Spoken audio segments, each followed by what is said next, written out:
ഇന്ന് ഞാൻ നിങ്ങളോട് സംസാരിക്കുന്നത് കിഡ്നി അസുഖത്തിൻ്റെ ലക്ഷണങ്ങളെക്കുറിച്ചാണ്. ഹായ്, എൻ്റെ പേര് ഡോക്ടർ അപ്പു ജോസ്. ഞാൻ മാക്സ് കെയർ ക്ലിനിക്കിലെ കൺസൾട്ടൻറ്റ് നെഫ്രോളജിസ്റ്റാണ്. കിഡ്നി അസുഖത്തിന് തുടക്കത്തിൽ ചിലപ്പോൾ ലക്ഷണങ്ങൾ ഉണ്ടായിക്കൊള്ളണമെന്നില്ല.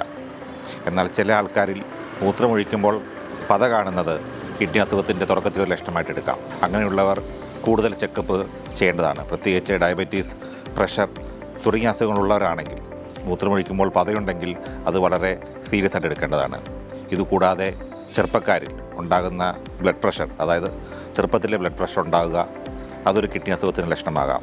ഇതുകൂടാതെ കാലിൽ നീരുണ്ടാകുക, അല്ലെങ്കിൽ രാവിലെ എണീക്കുമ്പോൾ കൺപോളകൾക്ക് ചുറ്റും നീര് കാണുക, അതുപോലെ തന്നെ അകാരണമായ ക്ഷീണം, വിളർച്ച, രക്തക്കുറവ്, ഇവയെല്ലാം കിഡ്നി അസുഖത്തിൻ്റെ ലക്ഷണങ്ങളായിട്ട് വരാവുന്നതാണ്. ഈ ലക്ഷണങ്ങളുള്ളവർ, പ്രത്യേകിച്ച് അവർക്ക് ഡയബറ്റീസ്, ഹൈപ്പർ ടെൻഷൻ ഉണ്ടെങ്കിൽ തീർച്ചയായിട്ടും കൂടുതൽ ചെക്കപ്പുകൾ ചെയ്ത് യൂറിൻ റുട്ടീൻ, അതുപോലെ തന്നെ യൂറിനിലെ പ്രോട്ടീൻ്റെ അളവ്, അതുപോലെ തന്നെ സെറം ക്രിയാറ്റിനിൻ, അതുപോലെ തന്നെ പറ്റുമെങ്കിൽ ഒരു അൾട്രാസൗണ്ട്, കിഡ്നിൻ്റെ അൾട്രാസൗണ്ട്, ഈ ടെസ്റ്റുകൾ ചെയ്തു നോക്കി തങ്ങളുടെ കിഡ്നി സുരക്ഷിതമാണോ എന്ന് ഉറപ്പുവരുത്തേണ്ടതുണ്ട്. Thank you.